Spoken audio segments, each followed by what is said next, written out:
A Jets fan favorite could be on his way out, and there is a dark horse for the Jets with the 7th overall pick that not enough people are talking about. We'll get into that. Boy Green Daily starts now. I'm going to lose my gosh-darn bananas. Boy Green Daily starts now. Zoinks! Boy Green Daily, Boy Green Daily, Boy Green Daily. Let's go!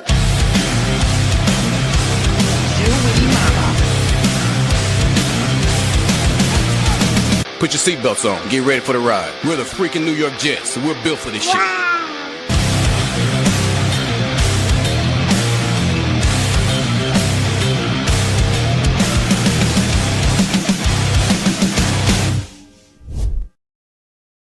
What's going on, everybody? I'm Paul Eston Jr., a.k.a. Boy Green. I'm the New York Jets digital reporter for Heavy.com. Welcome to Boy Green Daily, a daily New York Jets video show, also available wherever you get your podcast. Yesterday was opening day in baseball. Today, if you're watching on the video feed, I'm wearing my Syracuse Mets hat, baby, because that's one of my other gigs that I do, is doing all things Syracuse Mets.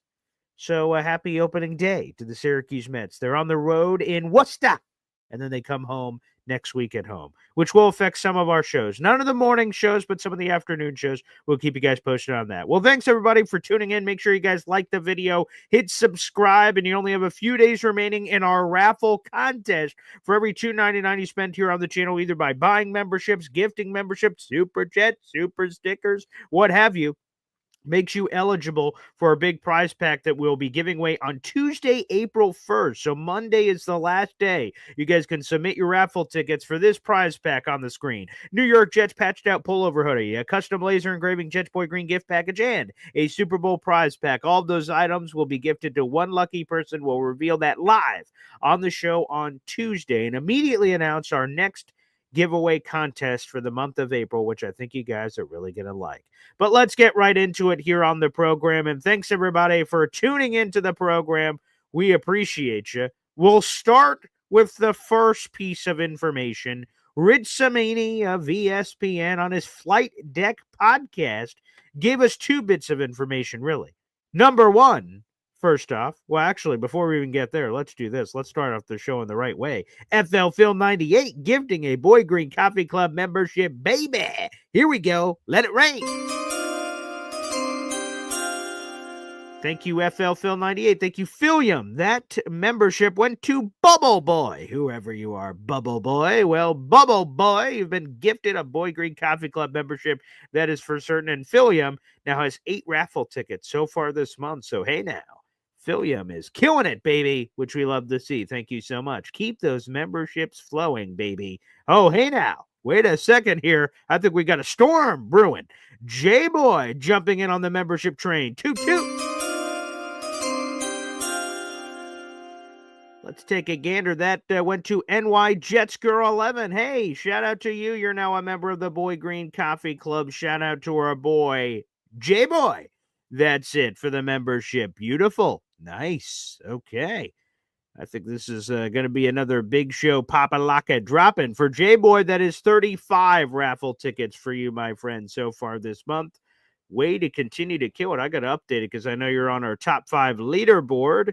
You were hanging strong there inside the top 5. Again, 35 raffle tickets for J-Boy. Booyah. Okay, here we go, baby. That's what I'm talking about. That's the sort of chutzpah we're looking for, baby. And speaking of chutzpah, let's get to this. This is something I'm not happy about. There will be a 2-pack of information in this clip I'm about to play for you. Again, this is from the Flight Deck podcast. First off, there's a dark horse for the number 7 overall pick for the Jets that we're not talking about, right? We talk about Tyler Warren. We talk about Armand Membu. We talk about Mason Graham. We talk about Ted McMillan. We talk about a bunch of guys, and we have for weeks on this show. But there is a player that we're not talking anywhere near enough that I think is a legitimate possibility. I'm not sure how happy fans are going to be about it. We'll put that up in a poll in a moment. You guys can vote on that on YouTube Live. But I think there's a player they could take that a lot of us go, what? And we should just start being ready for it, is my point. And that could lead to the trade of linebacker Quincy Williams. Let's roll the footage. This is from Rich Samini on the Flight Deck podcast Roll it. Another guy to keep an eye on. Now, I know some people will disagree with this, but Jaylen Walker, the linebacker from Georgia, is a guy to watch for the Jets in the top 10. He is an off-ball linebacker, but he can rush. He can put his hand in the dirt and rush on third down. The Jets have a couple of good edge rushers in Jermaine Johnson and Will McDonald, but you can never have too many edge rushers. Walker is an excellent football player. He's high character, good leadership. It's kind of the intangibles that Aaron Glenn is looking for. So don't be shocked. Now, they have two good off-ball linebackers in Sherwood and Quincy Williams, but keep an eye on Quincy Williams. Now, I wrote about this in my Sunday Notes column. He's going into a contract year. My understanding is that the previous regime, led by Joe Douglas, more or less told Williams that, don't worry, we'll give you a new contract before the 25 season starts. An extension, basically. Now, I don't know how the new regime feels about Williams, but it's quite possible they don't extend him, even though he has clearly outperformed his contract. I mean, 2 years ago, he was a first-team All-Pro. He's only making $6 million a year. He deserves a raise. I don't know if Muji will give it to him. Now, he is possibly a tradable commodity. He is a tradable commodity. There's teams like the Atlanta Falcons, hello, Jeff Ulbrich, who are looking for speed and maybe would be interested in a guy like Quincy Williams. I'm just saying, watch that situation. So, folks, there you have it. We have it up on the poll. If you're watching on YouTube Live, we appreciate it. Make sure you guys hop on over to YouTube so you can interact. We've just put a poll up. Here is the poll. If the Jets drafted Georgia linebacker / edge, more on that later, Jaylen Walker with the 7th overall pick, your reaction would be what? You love it? You hate it? Or meh? Sort of in the middle. Make sure you guys let us know for everyone who's watching live. We also appreciate whoever watches after the fact. I know not everyone can get up early in the morning, so if you watch after the fact or you enjoy the audio-only version of this podcast, we appreciate you as well. A lot of pieces to unpack here, so continue to vote on that Jaylen Walker poll. We've got another clip to play on that, and oh, baby, it's a little spicy.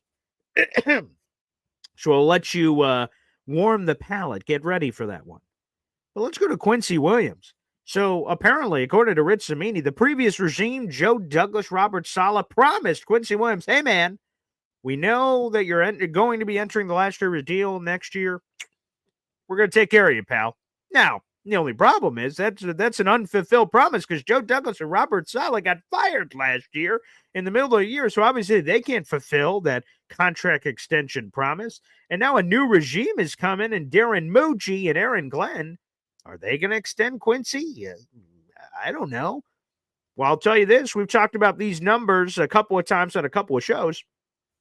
There's only one team in the entire National Football League that pays multiple off-ball linebackers at least $7.5 million per year. Only one team in all of the NFL. And that is Demario Davis and Pete Werner. Those two are paid at least $7.5 million apiece. I believe Warner's at $7.5 and Demario's at like 8.25. Well, Jamian's making $15 million. He's making more than those two combined. Okay. And then Quincy, of course, would want at least equal of Jamian, but maybe more. So are the Jets willing to be that sort of an outlier? That's the question. I love Quincy a lot. I love the celebration. I love the brotherly relationship with Quinnen. It's all awesome. But boy, it looks like Quincy Williams could be on the trade block. You would have multiple choices here if you're the Jets. You can let Quincy play it out, and you have Quincy and you have Jamian together, and then you figure it out after the season. If Quincy has another great year, do you let him walk? Do you extend him? What happens? My lean would probably be you let him walk. And if you're going to let him walk, Darren Muji has to consider, do we just trade him right now and then find somebody else for the immediate and get some more picks? Could be possible. I'm not saying whether I love it or hate it, but it could very much be in the conversation. So it seems like there's a little bit of stuff going on there about one Quincy Williams. Ricky New York Live says, yeah, BG, he's an all-pro. Look how much the cap went up this season. We will find a way, which maybe, like I said, is the ultimate answer here. Is the cap goes up every year and you just say, hey, you know what? We're gonna figure it out. We'll pay him. Cap goes up every year. We'll find the money, or maybe not. And again, I tell you that, again, we talk about all kinds of scenarios on this show. Who could be the pick at 7? Someone we haven't talked about enough is Jaylen Walker. He is 21. He's a baby. He just turned 21 in February. He's 6'1". He's 243 pounds. He's an interesting guy that when you look at the analytics, he has played linebacker and edge rusher. It's pretty split when you look at his career snap count. Lance Zierlein, NFL draft analyst for the NFL Media Group, said Jaylen Walker's leadership is, quote, famous in the Georgia building. Here are some of the strengths. A hybrid talent who takes snap as an off-ball linebacker and edge rusher. He has good length, twitched up with elite closing burst of the football. Rush attack is highly athletic and natural. Varies his step cadence and entry angles, creating a unique positivity from tackles. Slide and slat moves create sudden pocket heat. Strong hips, redirection blocks as a blitzer. So wonderful things said about Jaylen Walker. And speaking of Jaylen Walker, there's another clip we have to play here on the show. And this clip is from the Rich Eisen show. And I've heard a few things about Jaylen Walker this offseason. I've heard a few things. But the most eyebrow-raising thing I heard came from Mike Mayock, former NFL general manager, who joined Rich Eisen just a few days ago and explained why he has a higher grade on Jaylen Walker than he does Abdul Carter, who a lot of people have seen as a number 1 overall pick worthy guy. But I haven't heard Jaylen Walker in that same category. Mayock, with some incredibly high praise, rarefied air on Jaylen Walker from the Rich Eisen show. Roll the clip. I would tell you 2 things. One, I might be the only guy out there that had a higher grade on Jaylen Walker than Abdul Carter. And I'll stand by that grade. And but by the way, I had big grades on both of them, top 5 grades on both of them. Sure. But to answer your direct question, Abdul Carter, teams are worried about foot injuries and stress fractures, and they want to see x-rays and they want to see you move. They're the kind of things that can come back and bite you. I think Drew Rosenhaus, the agent, has been through this, seen it, done that, and he's going to put the kid in the best opportunity to succeed. If he goes out there and runs well, looks good, I think everybody's just going to go, hey, he's fine. We can fix the foot after the year if there's a problem. So I do think it's a situation where he's got to show up and show out. All right, I got to ask you the follow-up on Walker. You say you had a better grade on him than you do Abdul Carter. Like, why? I put the tape on, the Georgia tape on Jaylen Walker, and he's an off-the-ball linebacker at 243 pounds, and my jaw dropped watching him run. His twitch, his speed, his quickness, his change of direction. But what really intrigued me is on sub packages. Rich, they played him everywhere from the A-gap over the center all the way out wide as a pass rusher.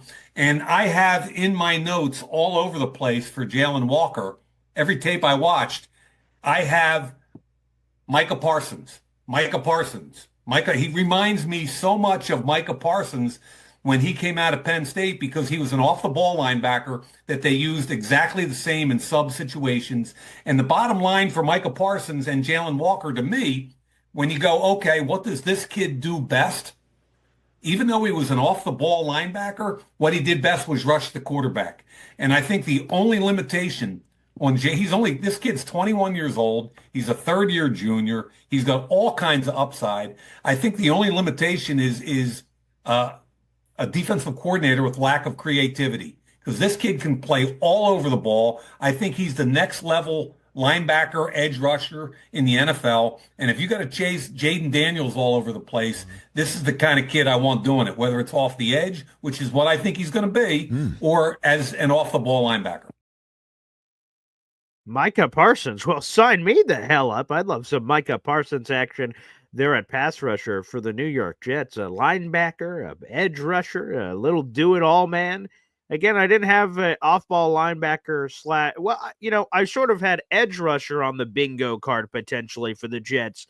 Not sure if it would have been in the first round, but, it's higher on the board for me than it is for other Jet content creators or fans, that edge rusher, because you have Will McDonald. I like Will McDonald. He's coming off a double-digit sack year. Jermaine's coming off the blown-out Achilles. Who knows how he's going to come back, but I like I like Jermaine Johnson, the person. I like the prep he's put in. He looks like he's ahead of schedule. Phenomenal. But you need another edge rusher beyond that anyway.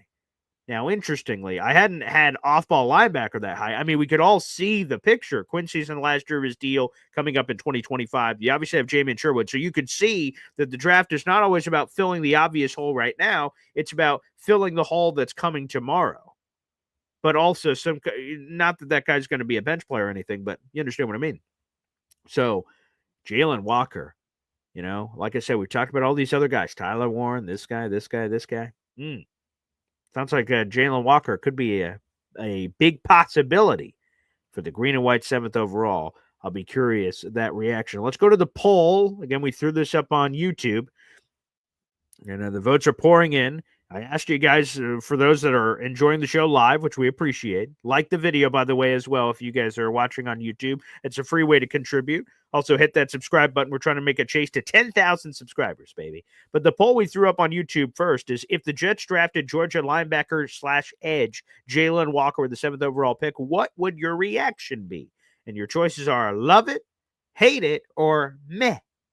20% of you say you'd love it. 45% of you said you hate it, and 35% of you went, meh, I see, in Spanish. So. There you go. You didn't know you were getting a Spanish lesson today, did you? There you have it. So, I like Quincy a lot, man. I hope there's a way to keep him. He's good people. Great story. The Jets scoop him up off of waivers after the Jacksonville Jaguars cut bait.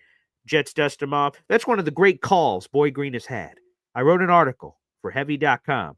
When the Jaguars cut Quincy Williams, I said, hey, man, this would be a great pickup for the Jets, and it's not just because it's Quinnen's brother. There's a lot of potential here, and boom, Jets listen to me.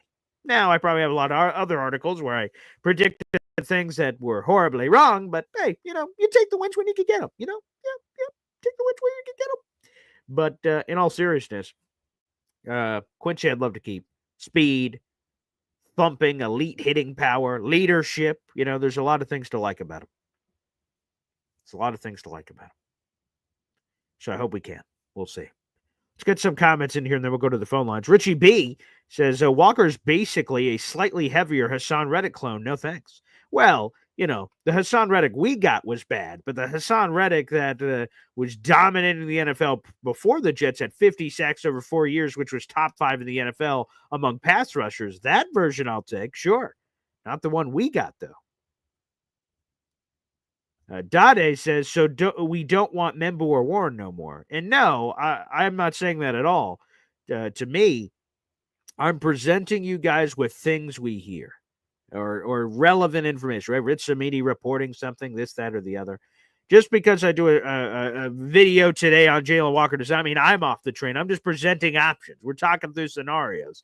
We're talking about reports or this, that, or the other, and really preparing you guys for when, let's just say, Jaylen Walker actually is the 7th overall pick. That we're not caught backpedaling on the live show going, hubbada, didn't see this coming. We never talked about this. We did talk about it right now. So if it happens, we'll have some clips to go back to. We'll have some conversation. So we've already had, so we'll be more prepared. For me, I don't have Jaylen Walker above Armand Membu. For me, I don't have him above Tyler Warren. And for me, I don't have him above Mason Graham. So no, it would be stunning. It'd be stunning to me. But again, I guess you trust AG to get the most out of what's available. J-Boy's all in on Warren. I've heard 3 Sibs hates Tyler Warren, excuse me. So, we're all over the place, which is great. I want us all to have different opinions. That's good. Taylor Sterling says, it's just lying season. These are all rumors. Maybe. Could be. Yeah, not at all. BG, my burner account probably. Reddick has a dominant career. That's not a good take at all. Yeah, for Richie B trashing some Hassan Reddick. Again, but there are plenty of smaller guys, right? 6'1", 240 pounds. There's plenty of smaller guys where you could bring up a lot of examples of players that have failed at that height-weight combination. You can also bring up the Micah Parsons of the world, because Micah Parsons did exactly what Jaylen Walker did at Penn State, where he was edge rusher, off-ball linebacker. He sort of played everywhere. So you can make comps to the high moon, I suppose. Island says just find your off-ball linebacker in round 4. You could certainly wait for that.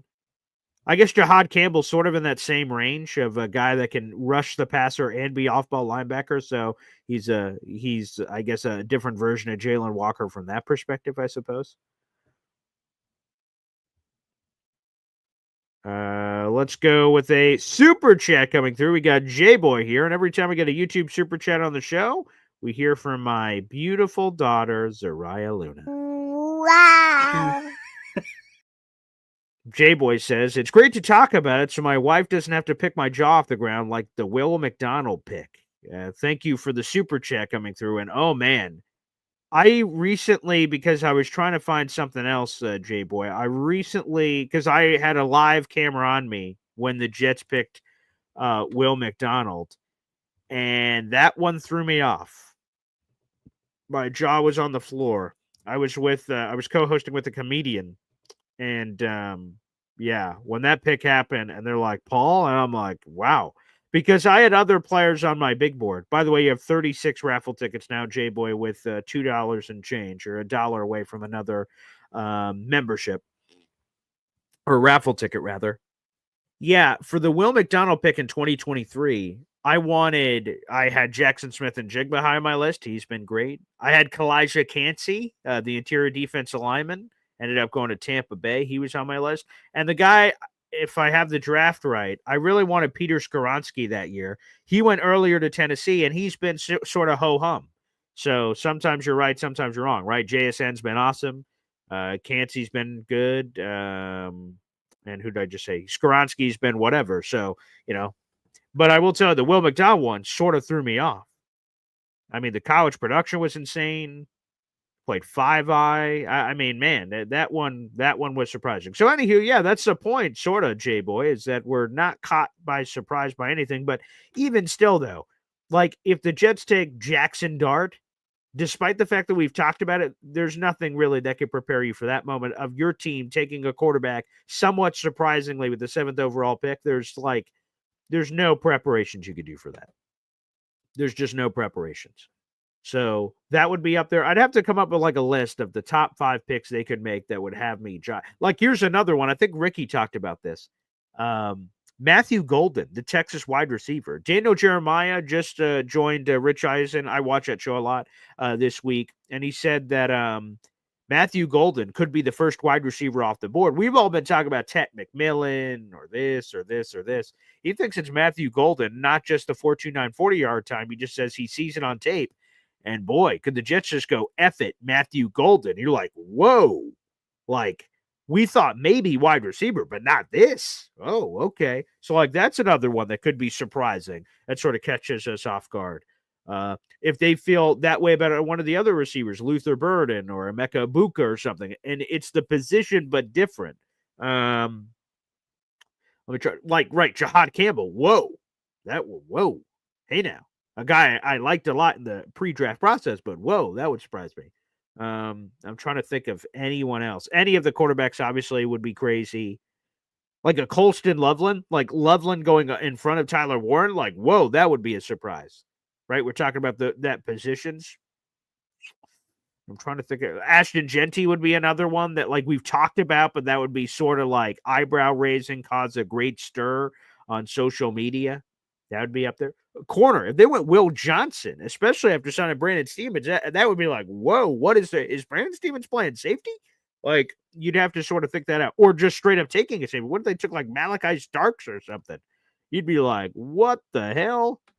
So, I mean, there's a couple of different iterations. I'll give a shout out here. Zach Rosenblatt of The Athletic listed the let me make sure I have the headline right. He listed the most likely first-round draft targets for the Jets. You see a lot of the names, right? Tyler Warren, okay. Armand Membu, okay. Mason Graham, okay. Ted McMillan, yeah, we've heard. He has Jaylen Walker here at 5. Will Campbell, we've talked about, but again, I don't like him for a lot of reasons. I don't think he long-term left tackle at LSU. We'd be asking him to play right tackle. People think he's going to go to guard, recover to guard. I don't like that at all. He has Malachi Starks here, safety at Georgia. That would be like, whoa, mama. Jackson Dart, sure, that'd be a whoa mama. Shadur Sanders would be a whoa mama.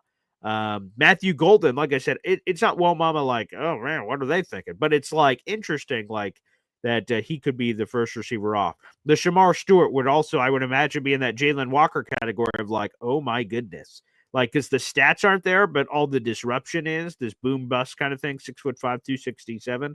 Obviously, he'd be in that category. We mentioned Genty. Here are his honorable mentions: Michael Williams, Will Johnson, Josh Simmons, the offensive tackle from Ohio State, Jahad Campbell, Alabama. Jahad came out of Alabama. Nick Emanwari, the safety of South Carolina. That could be Calvin Banks out of Texas, Colston Loveland. Yeah. The other surprise one, I would say, Josh Simmons is a good example, right? So he's a really talented offensive tackle that's coming off a serious injury. And the Jets just said, hey, he's the best there is. F. Membu or Will Campbell. It's, Simmons. Like, whoa. That'd be another one that kind of catches me off guard. So we try to do the best we can, especially when you're at 7. Like 15, weird stuff can happen because 14 players are going ahead of you. At 7, only 6 players are going ahead of you. So, but we've been warned that the boards are going to look a lot different from team to team. And it's a new regime coming in, so we have no real history with what they do when they're in that position. So that's another one as well. That's pretty crazy. Philly Noodles here says, people are forgetting he won the Buck Kiss Award. He's a run stuffer as well. He's pretty well rounded as a linebacker. We're just complaining that we couldn't hit the quarterback last year. So there you go. Matthias asks, what are you really going to get for Quincy? Again, a former first-team All-Pro linebacker. Of course, he needs a contract, so that's probably factored in. I think he could get a 3 for Quincy. That'd be my guess. And I think 2 teams would jump right away. I think San Francisco would be interested, obviously with Saleh, and I think Jeff Ulbrich and the Atlanta would be interested as 2 obvious teams with the scheme fit, let alone whoever else could be in the mix. So, I think you could get like a 3 for Quincy in a contract year, which, by the way, could be attractive to the Jets if you think you're going to lose him anyway. Could be a 3, could be a 4. And comp picks aren't guaranteed because, again, it's compared to what you signed. We talked about it, I think it was on the show yesterday or the day before. DJ Reed signs a $48 million contract with Detroit, but that comp pick gets canceled out because we signed Justin Fields because it's based on per year average and all these other factors. Justin Fields, $20 million per year. And you go to DJ Reed, $16 million per year. Sorry, sucker, cancels out, and you get zip and pip for DJ Reed. That's why sometimes it behooves you to trade somebody before just assuming you're going to get a comp pick. Ricky says Matthew Golden will be the first wide receiver taken. We'll see. Maybe he goes higher than I think. I don't know. We'll see. Could be possible.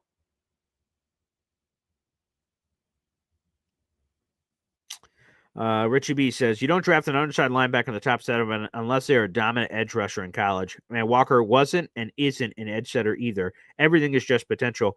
Yeah, Shamar Stewart's another one where the stats aren't really there, but the disruption stats and some of those advanced analytics on pressures are there, and you either believe it or you don't, even with the raw numbers not there.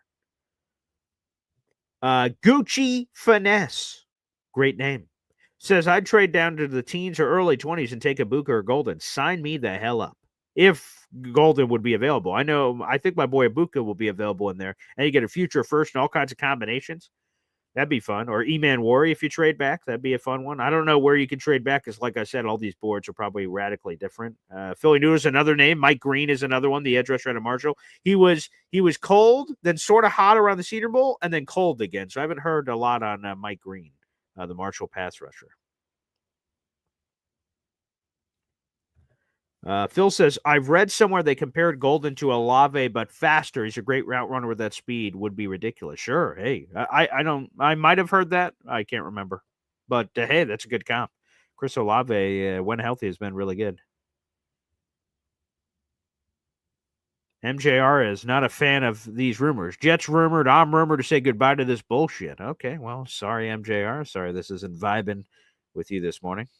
I was really excited about this show. I've had this in my notes for a few days. So this one I wanted to get. This one I wanted to get to for sure. FL Phil 98. Me and you are aligned, brother. No left tackle conversion projects, excuse me. Absolutely. Yeah, Will Campbell. Sorry, pal. You're not playing left tackle here. We got Olu Fashanu. So, yeah, I want what you were doing in college is what you're going to do in the NFL. Again, there is some wiggle room around that, right? Like Jaylen Walker, right? He played all over the place, so you have to have a little bit of wiggle room there. But, like, I'm not drafting Will Campbell and say, hey, can you learn right tackle? Oh, you can't? Maybe guard? Like, no, hell no. I'm not doing that. I'll let someone else make that mistake, personally. No offense. No offense, buddy. But, yeah.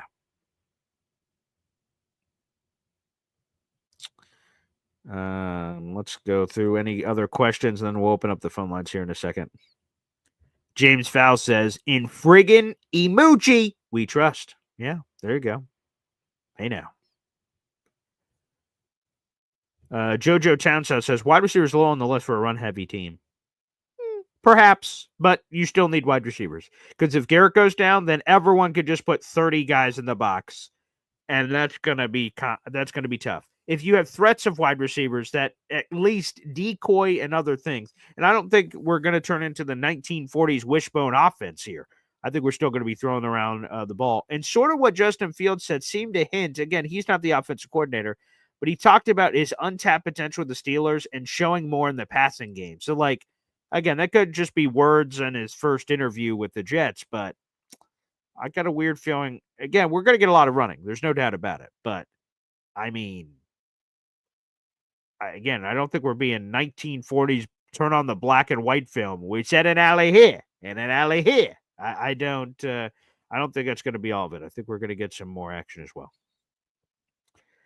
Answer these quick questions and we'll open up the phone lines. Hep, if Mason Graham is there at 7, do we take him? Abso-friggin-lutely. I take Mason Graham there at 7. Damn straight. Yes. Jojo Townsend. First 3 picks are trenches. Offensive tackle, defensive tackle, tight end. Sign me up. Those are all needs. Yes. I have no problem with that. Gucci Finesse, great point. Eagles have 2 top 15 highest paid wide receivers in football, run first team. A.J. Brown and Devontae Smith. Good point. Excellent. That certainly makes sense. All right, let's do this, baby. Let's open up the phone lines. You can call into the show. We have 400 people in the room. Like the video, hit subscribe, baby. Again, there are only a couple days remaining. Today is a beautiful Friday. Syracuse Mets season opens today in minor league baseball, the AAA affiliate of the New York Mets. And again, Monday is March 31st. Monday is the last day you can submit your raffle tickets. And you guys can also do that on PayPal or Venmo throughout the day on Monday after the Monday morning show is over. So feel free to add additional raffle tickets to your cause. But at the close of business on Monday, March 31st at right at midnight, we'll close that raffle, and then we will announce the winner the next day on the Boy Green Daily on Tuesday, April 1st. So very much looking forward to it. Again, continue for you guys to get those raffle tickets in while you can. Quick Hep timeout.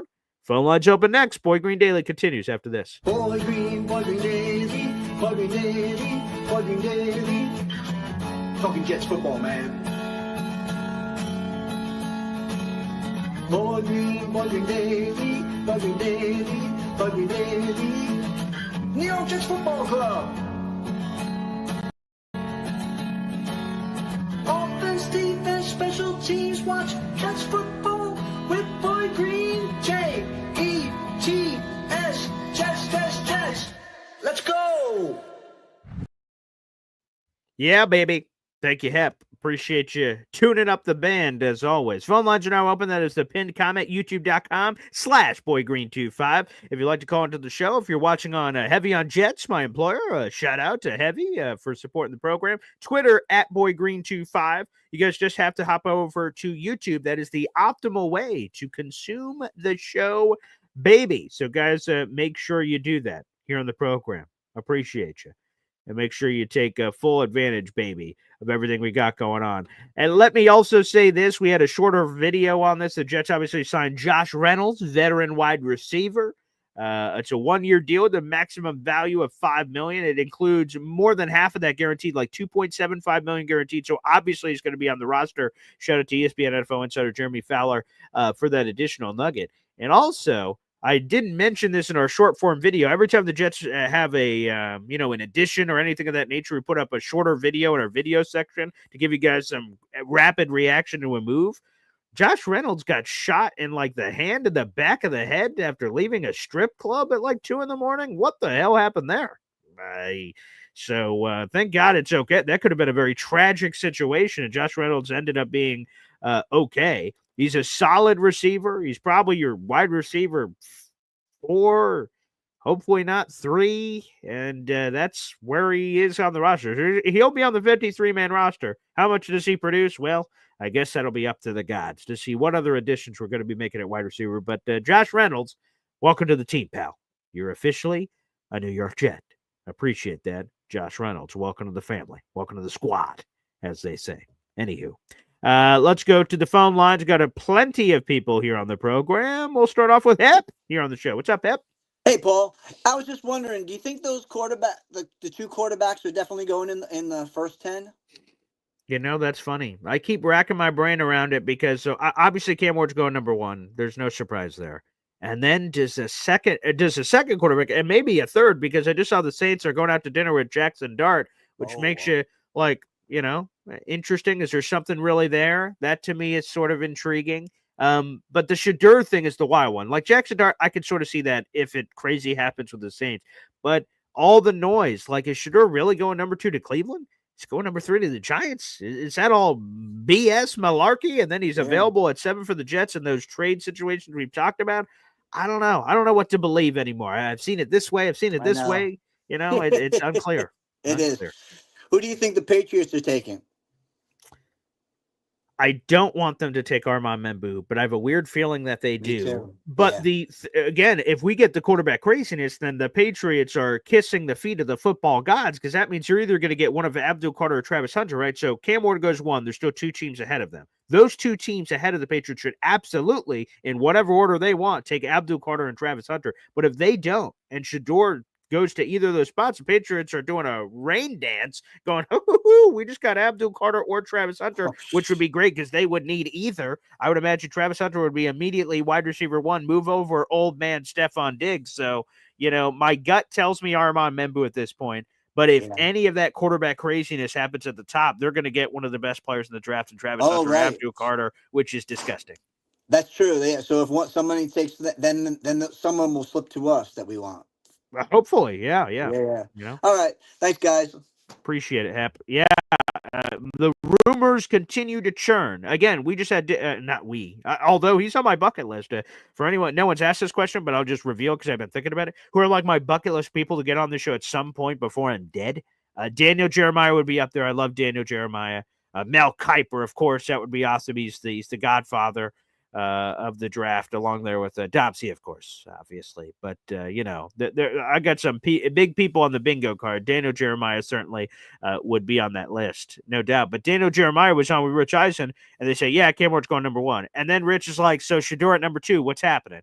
And Daniel Jeremiah said he's heard people say that Shedeur's a perfect fit for Kevin Stefanski. It makes a lot of sense. But he's heard other people say it's completely on the other side, and there's no way he's going at number 2. So long story short, none of us know, but I guess we'll all find out eventually here. All right, let's go back to the phone lines here. We've got Bubble Badshaw here on the program. What's up, pal? Good morning, Paul. What's going on, buddy? Hey, good to see you, pal. Yes, sir. I'm about to get me some breakfast, get my day started. I got to ask you. Menu. Do what? Let me ask you first. What's on the menu? What's for breakfast? What are we getting? Hardee's. Best. If you're getting fast food breakfast, you're getting Hardee's. Wow. I've never had Hardee's in my life. What? Yeah. Carl's Jr.? No Carl's Jr.? No, they don't have any of that. Well, I used to have those options down south. We don't have any of those up here that I'm aware of. So, what do you order? So, okay, you go to Hardee's. What's the order? What are you getting? Well, now today I'm getting a breakfast wrap, but usually what I get is the Frisco breakfast sandwich. It's got ham, Swiss cheese on toast with some egg. Wow. Man, so delicious, I'm telling you. Okay. I've been sick this past week, so I've got to have something for breakfast every morning to take with my medicine. So I've probably put on 5 pounds this week eating breakfast. But we've all been there, man. We've all been there. Well, I wanted to ask you, so I know we were talking, I've heard you say that you were interested in us picking up Syracuse edge rusher. I can't think of it. It's like some weird name, Ojolari or. Oh, are you talking about? So yeah, there's two guys. There's a Giants guy who was a free agent. He's no longer on the board. That was Azeez Ojulari. He was a free agent. Unless you're the Syracuse guy brought up Fadil Diggs. Is that him? Or who are you talking about? I thought you were talking about Ojulari. I thought he was available at one point. He was in free agency, but the Eagles, of course, because they just take all the former Giants guys. They just picked him up like, I don't know, a week or two ago, maybe for dirt cheap money. So he's one I wanted, but now he's gone. He was a free agent. Yeah. Man, I really wanted him. I would like us to trade for Goddard. I was going to say if we could get Goddard and Ojulari, then I'm just kind of curious. I feel like we're going to need a receiver. Mm-hmm. Who would make you feel, what receiver could we get that would make you feel like we won the offseason? That's my question. Wow. Oh, that's a big question. I mean, a free agent is still available, but it seems obvious that the Jets are not going to be swimming in these waters. Win the offseason. I mean, that's bold, but Amari Cooper is a guy that I like as a route runner, but he did dick bupkis with the gosh darn Buffalo Bills this past year. So was it the Bills? Was it him? I'm not sure, but I've always loved his route running.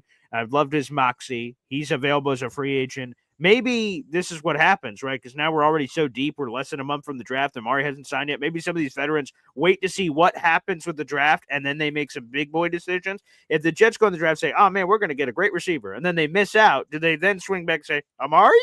And then bring him in as like a rebound chick? I mean, that could totally be possible, I guess. So of the free agents, Amari's like the last big name left that I can remember off the top of my head. And there's always surprise trades that you don't know about. So there's no one that immediately jumps out to Keenan Allen, I guess, another big name that's out there in the streets who's coming off an okay year. So he'd be another one I'd like. But win the offseason, I think most of those splashes, unfortunately, have passed the Jets. So it's Garrett Wilson and a bunch of guys at this point. I got you. Well, I appreciate your feedback. I know you got other callers. Take it easy. And I do think that's probably Josh Palmer. Is that his name? Yeah, the Bills guy. That's the only way you're supposed to leave a strip club, or that's the only way we do in the South. So okay, that's good to know. Thank you, Betcha. Yeah, he's talking about Josh Reynolds. Josh Palmer's the wide receiver for the Buffalo Bills, but yes, Josh Reynolds. Badshaw's been getting me going. The only way to leave a strip club, getting shot at. Well, that's funny. Man, Badshaw's been on a heater, man. He has been on a heater. All right, let's keep going. We got the phone lines churning. We got nearly 500 people in the room. Keep it rolling, baby. Up next, we got a cup of Philly noodles. The only second breakfast, I guess, to Hardee's. All right. Well, what's up, Philly noodles? The biscuits over there, they got some. I mean, I got it. Look at this. Here you go. For reference from Okay. See what I'm saying out here? We got the scoops out here. We got some strawberry type of biscuit nonsense they got going on. Okay. Let me bring this camera really close. I miss bacon, egg, and cheese sandwiches. I could fight somebody every morning for one down here in North Carolina. I think I might just open up a shop just because I need it.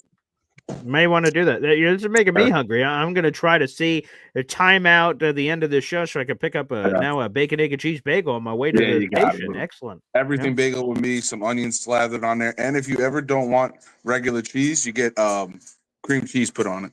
It's a trick. On the bacon, egg, and cheese? On the bacon, egg, and cheese, my guy.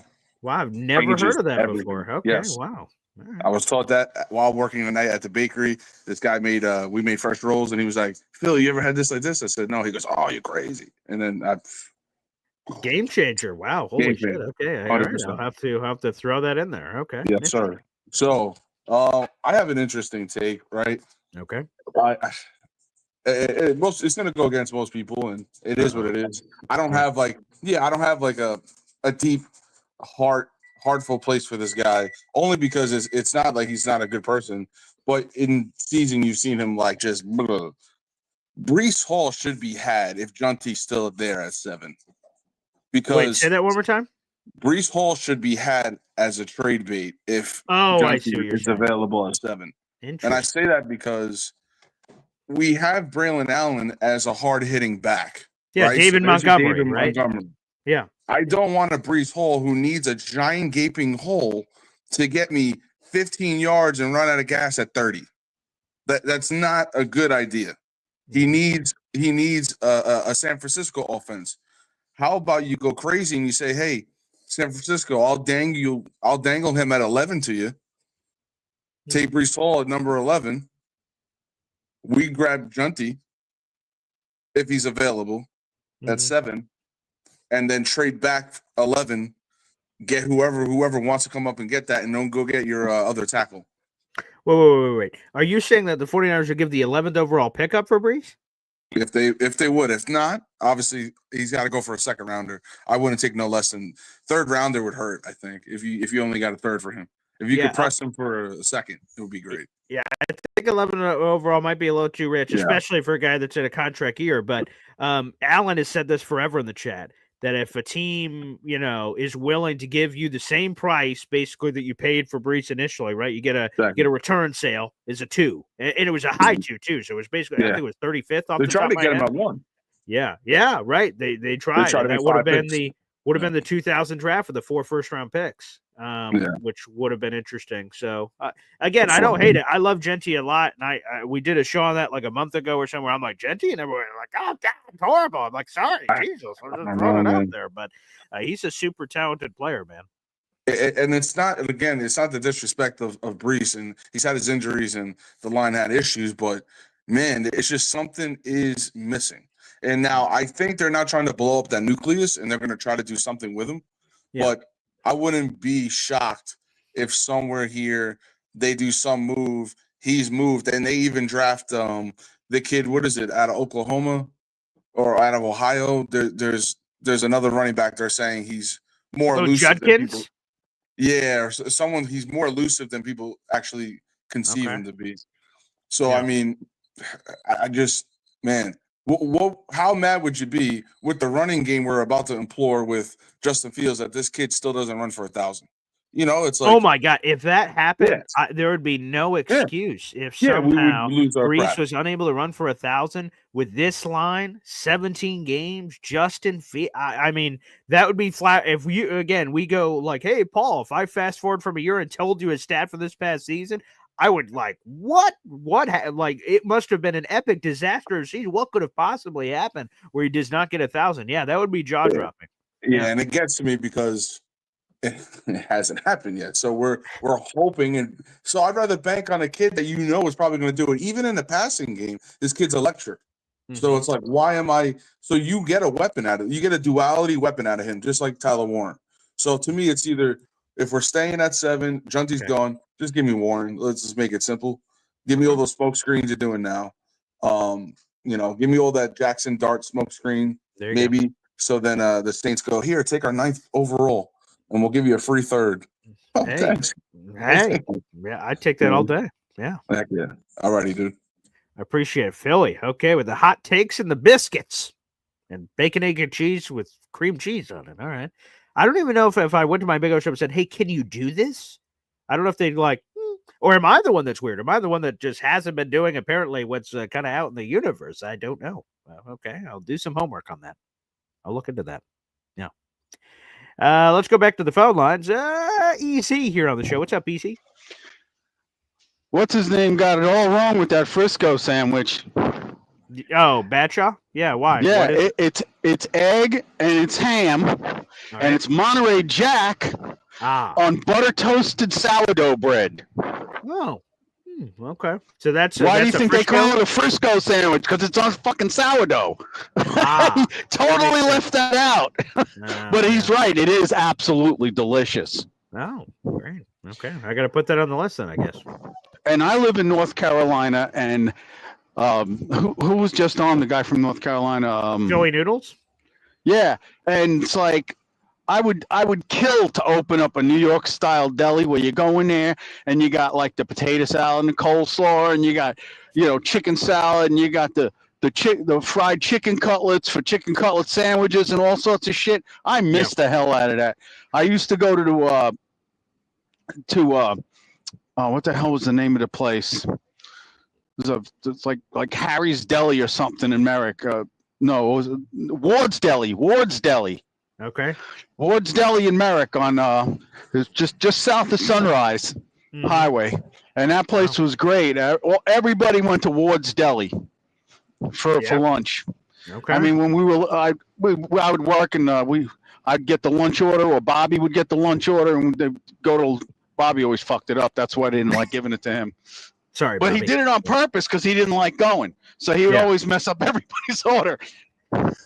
We've all been there. He did the husband-wife. He did the husband-wife thing. The wife wants the husband to do something, and he'll do such a bad job, she'll never ask him to do it again. Smart. That's next level thinking right there. Yeah. But now he could. One time we kind of blanket partied him for fucking up the lunch order, and he didn't do it again after that. But anyway, I must digress. Back to football. God, man, this draft. I would love to see the Jets trade back. Yeah. I would love to see them trade back from 7. The perfect scenario is if Shedeur Sanders is there and somebody really wants the kid. I just don't know that the Jets. Here's the problem with the Jets. All right. Woody Johnson. Okay. That sumbitch would love to make a splash in the back pages of Newsday and the Post and all that stuff. Okay. And how do you, as the football people, tell him we have enough at quarterback? We do not need Shedeur Sanders. We can get so much value if we trade the pick. And Woody goes, no, I want him. I want him. I want that kid. I want him. I want him. You know, that's the problem you have with Woody. Sometimes if he really wants that newspaper flash, that's the only thing that scares me. Well, we haven't seen it yet, so that should be an encouraging sign, right? So he's sort of let Muji and AG play, and there hasn't been a lot of splash headline-making moves so far. So far, yeah. But that is the one worry I have, is that he's going to try to stick his little spindly little 70-year-old fingers in this thing and just mess it up. I don't know. For me, I'm not worried about that because, like I said, when Woody started meddling last year, I sort of got it. Like Joe Douglas had 5 years, and he's like, well, shit, I can do better than you. 100%, right? So that's. I don't really blame Woody, despite all the public perception of it. I don't really blame Woody for doing that last year. But this year, I think Woody's going to give the trust to AG. I think he's looked in the mirror and said, "Hey, man, I got to let my football people do my football thing." So I'm not worried about that. Well, I think Robert Saleh got fired because he was too loyal to the guys that were horrible, like Keith Carter and some of those guys. He was just too loyal. He's the head coach. The buck stops with him. If he saw that his offensive line wasn't doing well, and he saw he was getting all these complaints about this guy, he should have fired him. Even if you don't replace him, sometimes there's what they call addition through subtraction. Just by getting him out of there and not having the players have to look at his mug and his arrogance every day would have been a positive, I believe. I think so. By the way, for Lillian Big D with a interesting take here, saying I'm, quote, fucking jumping off my balcony head first if Shedeur Sanders is a Jet. Well, there you have it. Yeah, and it's nothing against the kid. I don't have anything against Shedeur Sanders as a human being or as a young man or anything like that. And I think he's going to develop into a good quarterback. I think that he is experiencing reverse discrimination hype because of his dad. If his dad wasn't Deion Sanders, would he be getting all the hype that he's getting as a player from Colorado who basically only had one good year of work? Not that other players haven't had one good year of work and developed fantastically, but you know, the failure rate on first round quarterbacks is astronomical. How many? I would sort of push back on the 1 year of good. I mean, 2 years ago, 2023, or last year, 2 years ago, it's 2025. 2 years ago, he had 27 touchdowns, 3 picks, 3,200 yards. That was awesome. This past year, he had an awesome year, 74% completion percentage, 4,100 yards, 37 touchdowns, 10 picks. Was top 10 in the Heisman voting. He finished 8th in the Heisman voting. He's had 2 really good years, at least, and then take it whatever you will. Well, Colorado opponents, I guess. Let me look at the Colorado. That's what I'm saying. Let's see. Colorado now there are exceptions to that. I mean, we drafted a quarterback back in the 80s who was from a second-tier team, and Ken O'Brien, who made 2 Pro Bowls. and was an amazing passer and was tough as nails. Because as much as I loved Dan Marino, if he would have been drafted by the Jets with that porous offensive line that Kenny had to deal with, I don't think Dan would have held up. Because Kenny O'Brien was just one tough son of a bitch. People do not give that guy the credit he deserves. He was probably the second best quarterback we've ever had.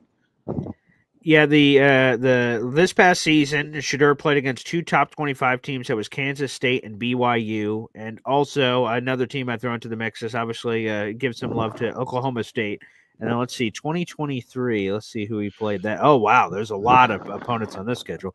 TCU, top 25 opponent. Oregon was 10th at the time. USC was a top 10 team. UCLA was a top 25 team. Oregon State was a top 25 team. Arizona was a top 25 team. He played an unbelievable schedule in his best college football season. That's 6 top 25 teams. That's an unbelievably All right, I stand difficult corrected. schedule. So there you go. Wow. Okay, there you go. All right, I stand corrected. Yeah. But you know what? If he was doing all this in the SEC, nobody would bat an eyelash. They'd grab him in a heartbeat. Yeah. Again, it's fair that when you play at Colorado or whatever, you will face those, especially Jackson State, obviously. So those when you look up Shedeur Sanders' college football stats, you have to go to a separate site to get his Jackson State numbers because they're not counted in the college football reference website. So there you go. How was he there? Jackson, he had good numbers at Jackson State, but it's that one. If you want to look sideways at Jackson State, I totally understand that. Colorado, I'm like, well, that's where he is. Could you just imagine if New England drafted him just for shits and giggles, just to see Shedeur, who's going to win? Yeah. Could you imagine if they drafted him and made him battle it out with who they got now? Drake May. Could you imagine that? Well, that would be first off, that would be crazy, but then they would kind of sort of guarantee that they were going to get a good QB at that point. Because they would both have to raise their levels to start. I guess, but if you draft two, and I'm not saying Drake May is good or bad, I don't know, but if you draft two bad quarterbacks, they're both bad. That doesn't guarantee that. Well, like I said, I don't think Sanders is bad. I just don't think. I don't know. I never buy quarterback jerseys. Let me first say that, and that's why I never buy quarterback jerseys unless it's someone who's been established, who comes here. The Jets have never gotten that third or fourth year player who was semi-established, who was semi-good, and finally came here until now. This is the first time we've ever taken someone else's, project who is actually showing improvement and is still young and brought him here where we didn't have have him go through all those, 20 and 21-year-old rookie pains and just, deer in headlight. I mean, let's put it this way. I doubt Justin Fields is going to ever have deer in the headlights anymore after what he's been through so far in the league. There's no more deer in the headlights for him. Now it's just, processing quicker and learning and getting better at his craft. So I think he's at that next phase where he's not that rookie guy anymore. He's a young player with upside, and I really think that he's going to turn it around. I hope so, Easy. I hope so. Mr. Flower says he's heard enough of Easy. Oh, boy. Easy is, controversial, some say. Wow. Mr. Flowers with the $1.99 super chat. I think we've heard enough of this guy. Oof. Okay. Hey, different strokes, different folks. Easy's our boy. I love Easy. Love Easy. Love what he brings to the table. I think, Mr. Flowers, this is your first super chat contributions of the month. So I just want to confirm that before I add this to any of your totals here. So, Mr. Flowers, you are $1 away from your first raffle ticket of the month. So I'll put this down for you, but you're $1 away if you want to get your first raffle ticket excuse me. Let's get that in there. Mr. Flowers. There you go. Very nice. Appreciate you. Thank you for the super chat coming in, Mr. Flowers. Like I said, $1 away from your raffle, your first raffle ticket coming in. All right, let's go back to the phone lines here. We've got a Johnny boy here on the show. What's up, Johnny? All right, so for breakfast, I had a cup of coffee Nice. And that's really about it. Oh, all right. Since everybody's talking about what they've having for breakfast today, right? That's true. I like that. Yeah. Anyways, the Jaylen Walker conversation. Yes. I kind of didn't understand it a little bit, right? So would you be able to break it down for me? We would get him at 7, or it's a trade back scenario? Jaylen, from everything I heard, was a 7 conversation because Rich Samini referenced it as a top 10 pick. So I guess there is a world where I guess you could trade down to Saints or Chicago at 9 or 10 and still get your guy, I guess. So yeah, I guess there's a chance for a very small trade down. But yeah, the thought of people talking about this was a top 10 pick investment in Jaylen Walker. All right. The Jaylen Walker one is interesting to me, right? He won the Dick Butkus Award. And if anybody that knows that award and what it entails, he fits the type of player that Aaron Glenn wants, right? But at 7, I don't know, man. Again, that's another one that I'm like, I battle against. Same thing with the Tyler Warren conversation. It's not the player, it's the position. I see. Oh, man. And who said, and that was Daniel Jeremiah, you said? No, so here's all the people. So Rich Samini said that he could see the Jets, that it's possible they could trade off Quincy Williams to another team, and now you have this hole, and you replace it with Jaylen Walker. And then Mike Mayock came out and said that he has a higher grade on Jaylen Walker than Abdul Carter, and he explained why. And he said he thinks they're both really good, but he thinks Jaylen Walker is better. Got it. Yeah, he's smoking on something on that one, because if Abdul Carter is there at 7, yeah, I am running to the podium and like, this is our guy. Like, what 100%. What would we even be talking about right now? Absolutely. It's insane. And then the Genty conversation. Yeah, I don't know, man. I see what Philly's saying, but couldn't do it, man. I think there's other running backs that could potentially fit that mold if we're wanting to take a swing at running back. The Breece Hall combo, because of the contract and everything, I understand it. Yeah, it's a big possibility and all that. But you could take a Scattenbo in the 4th round. He'll still be there. Yeah. Right. And take a swing at that dude. The production level is there.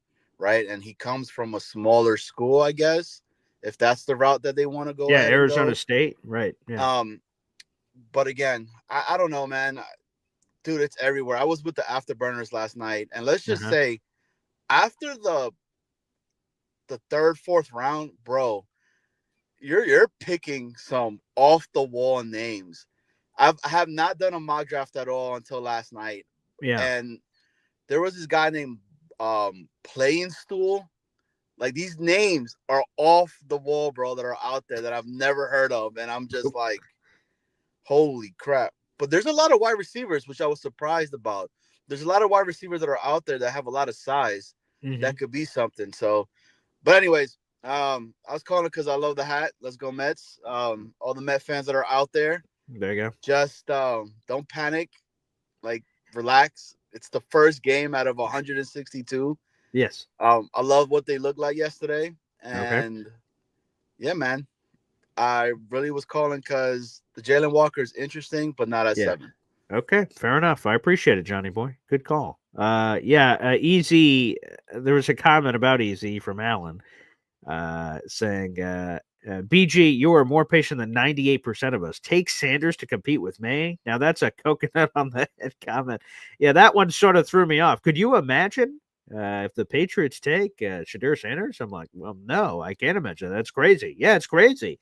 But like them going the same quarterback room would then lift the guarantee they get a good Wow, that's that was up there. And Mr. Flowers setting in a massive super chat here. Wow. Here's $20 for complying with my request to get Easy off the show. You're welcome, I guess. Well, Mr. Flowers, now with your prior Super Chat contributions, you immediately have 7 raffle tickets for a contest. So, Mr. Flowers, congratulations. You're in, buddy. There we go. Wow. Unbelievable. Easy keeps things light. I like that. I love Easy. What a guy. Holy crap. All right, let's go back to the phone lines. All right, we've got for Lily and Big D here on the show, baby. What's up, pal? First of all, easy. Hang in there, man. I'm with you. Don't worry about it. Us old guys got to stick together. I know That's you it. can't. There you go, baby. Yeah. I actually think he's funny, especially when Yeah. he's in his condo or whatever he's in, cooking and Right. talking to us. That Anyway, too. And then like today was like in some sort of a cockpit or something. yeah, Because I like don't it know was what he was in. rustling around. Yeah. We were like on a rocket ship or something. I don't know. But Yeah, thank it's you, kinda Easy, for funny. powering through. Wow. I just want to. I know I made that comment about Sanders earlier. I just want to make sure everybody understands. Not that I don't like the kid. Not that I don't Yeah. like the father. I respect the father extremely. course. He's done a wonderful job. Just can we keep this draft simple? It's like, why do we need Sanders? I don't Right. understand why we would pick a quarterback at 7. Especially with all the needs, right? You go right Yeah, tackle, defensive tackle, safety, the wide exactly. receiver, tight end. I mean, man. I could see trading it, moving back. Sure. But if Carter is there or if Graham is there, that's my pick. I'm not even going to think about it. It's just there. It is. I'm not going to worry about it. But that's all I want to say. I want to clear it up. I want to make sure people understood I respected the Sanders family and didn't make it. I do want to say something to all the Met fans, and I'm wearing my Yankee shirt here. Yeah, there you go. Way to go, Juan Soto. Yeah, baby. Way to end the game. Sorry, had to throw that in. I love that. Thank you so much for Lily and Big D. And I want to clarify, hey folks, Syracuse Mets up here.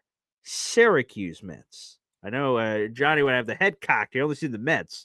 This is Syracuse Mets hat for my job. I am I work with the Syracuse Mets, the minor league, a AAA affiliate, of the New York Mets. I'm not a New York Mets fan, so I'm sorry, Johnny and everyone else. So I'm all fine with crossover trash talk, on the Juan Soto jokes. So keep those coming. I love it. And thank you, Mr. Flowers. Like I said, 7 raffle tickets for you, my good sir. Easy keeps it light. But yeah, I think sometimes there is something to what For Lily just said about KISS. Keep it simple, stupid. Keep the draft very black and white. Keep it as simple as you possibly can. So I think that's important. Johnny wants to come back on. He's got one more thing to say. Go ahead, Johnny.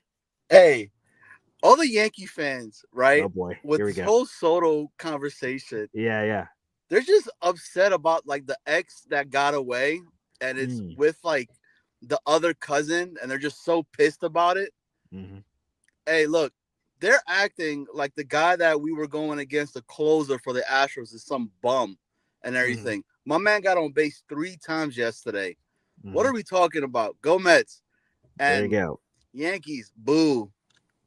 I agree on the booing of the Yankees. I am a mutual Yankee booer, so we got no issues there.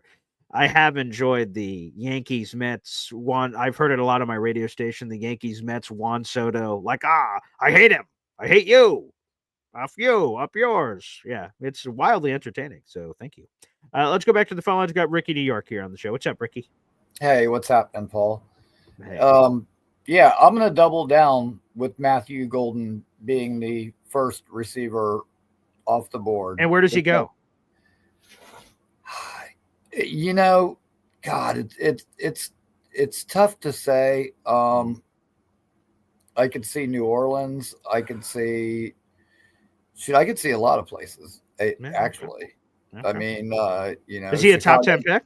Chicago's got no Keenan Allen anymore. That's true. Yeah. But that's the thing too, is like Aaron Glenn went out of his way to say speed over and over again. Like, how does he have to spell it out for us?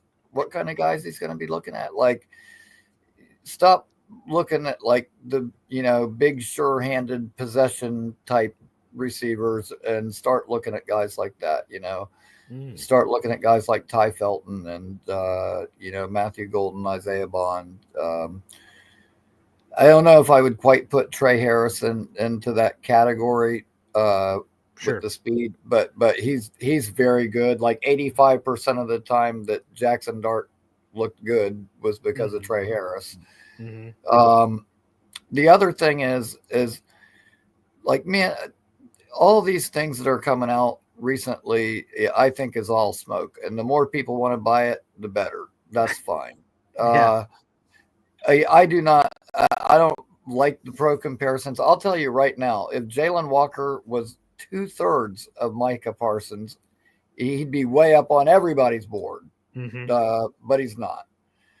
And I heard you say you like Kalijah Kancey. I did, yeah. Back in that draft, I did like Remember, Kalijah he was Kancey. going to be Aaron Donald because he went to Pitt.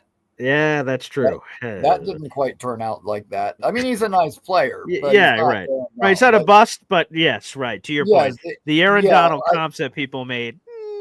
Yeah, like people get a little bit crazy this time of year with their comps. And you know what's funny is, like, the other day Johnny said that I put him on to a player, and yeah, I don't think it was like so much of a recommendation as it was like me making a joke, because like I was because he was saying, it's funny because he was talking about, you know, all the crazy names, which I'll tell you right now, I got no problem with the names available, like rounds 1 through 5. I can do solid mocks day after day and still get decent guys. But I don't even remember the context that I heard. It was like a Connor Rogers, Trevor Sikkema thing, and it was like they brought up the name, and they were like, "Oh, we'll talk about that later." It was like some kind of inside joke between the two of them, but the name stood out to me,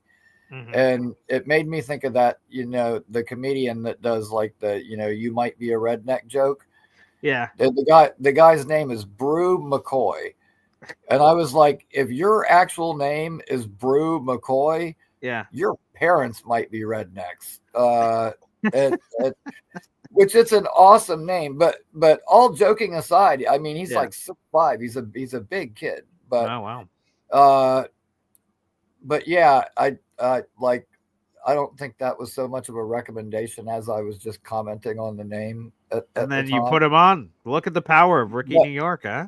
But yeah, I'll tell you what, like we get to like round 5, JJ Pegues, the defensive tackle. That's a good name. Yeah. Dude, like, not only is he a good defender, but they'll like line him up and like Wildcat and give him direct snaps. Really? He Wow. 6 touchdowns. Yeah. And I was like, it kind of reminds me of the way that Clemson used Christian Wilkins.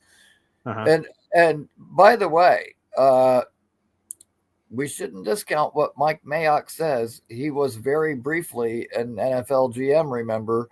And he knows about pass rushers. He took a pass rusher in the first round, I believe. Wasn't that 4th overall Clemson product? Yes. And he was awful too. Cleveland Farrell. Yes, Cleveland Farrell. God, you know what? I shouldn't have said Christian Wilkins, because dude, Cleveland Farrell was on that line with Christian Wilkins and Dexter Lawrence. Correct. And they were just nasty together in college. But Cleveland Farrell was like a big product of being next to those two guys. No question. Yeah. And dude, and that's what worries me. Like, somebody brought up the argument the other day.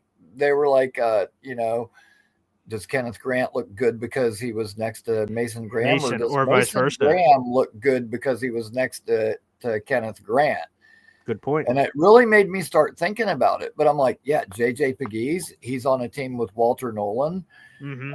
Like, man, there's so many of these guys, and like, you know, you got Tyleik Williams, but then you got JT, whatever his name is, and Jack Sawyer. Like, you got like that whole, you know, Ohio State line practically. And it makes me wonder, like, I almost feel like, should I be taking like a point away from some of these guys because they're because of that? Yeah, right. You know, because, like, let's face it, like, you know, guys that get taken at the top of the draft, like, you know, if you're going in the top 5, chances are you're not going to be lining up next to a Mason Graham or a Kenneth Grant. That's true. At the next level. Right. That's why you're getting picked in the top 5. So yeah, I don't know. Me personally, you know, I'm still all aboard with the Graham thing. And like, dude, if you rewind like a month ago, no one was saying Membu. No. You know, like Will Campbell was the consensus top guy. And then all of a sudden, you know, Membu blows it up in a couple of track and field events, and suddenly he's the hot name. But you know what? Like someone was saying the other day, Philly, they build in the trench. Philly never reached for a right tackle in the first round. They might build the trenches, but they don't. I think it just comes back to like positional value again. I would be perfectly happy with Warren, but I wouldn't be shocked if they took like a Matthew Golden. I mean, who knows? They might do just something off the wall crazy that blows all of our minds. That's always exciting, that possibility. But yeah, I mean, I look at this draft and it's loaded with Aaron Glenn type guys, Tyleek, Warren, Andrew Makuba. I mean, obviously we're not going to get Jihad Campbell, but he's definitely one. But yeah, there's a ton of guys. I like both of the pass rushers from LSU, Braden Swinson and Savion Jones, both like high motor, relentless type guys that would fit the mold of what we're looking for. So I'm looking forward to it. Like I honestly feel like there's good players to be had that can contribute right away. Definitely in the first 4, probably in the first 5 rounds if you pick them right. I think you're right, Ricky, and I can't wait for it. Thanks for the call as always, and always insightful. Everyone sharing in the comments section. They love Ricky's takes, Ricky's calls. They're among the best. Always appreciate Ricky calling to the show. 600 people in the room. Like the video, hit subscribe. I got to head to the radio station. I got a radio show to do, and then Syracuse Mets baseball, baby. That starts today. I'll be behind the board operating that game as well. Thanks, everybody, for tuning in. Fun conversation. Let me finish off the show with this, the poll. Let me see where the poll is at, okay? We put up a poll at the beginning of the show saying, hey, how would you feel if Jaylen Walker was the 7th overall pick? Here's where it will settle at because we're about to off the show. Either love it, hate it, or meh about the Jets drafting Jaylen Walker potentially with the 7th overall pick. What would be your reaction? Either I love it, I hate it, or very meh. 41% said they hated it. 38% said it was meh. Only 21% say they would love it. Go figure. Well, thanks, everybody, for tuning in. Appreciate you guys, and we will see you tomorrow morning for Boy Green Daily, a hop-on-pop version. It should be noteworthy as always. I'm looking forward to it. Thanks, everybody, for tuning in, and we'll see you. Take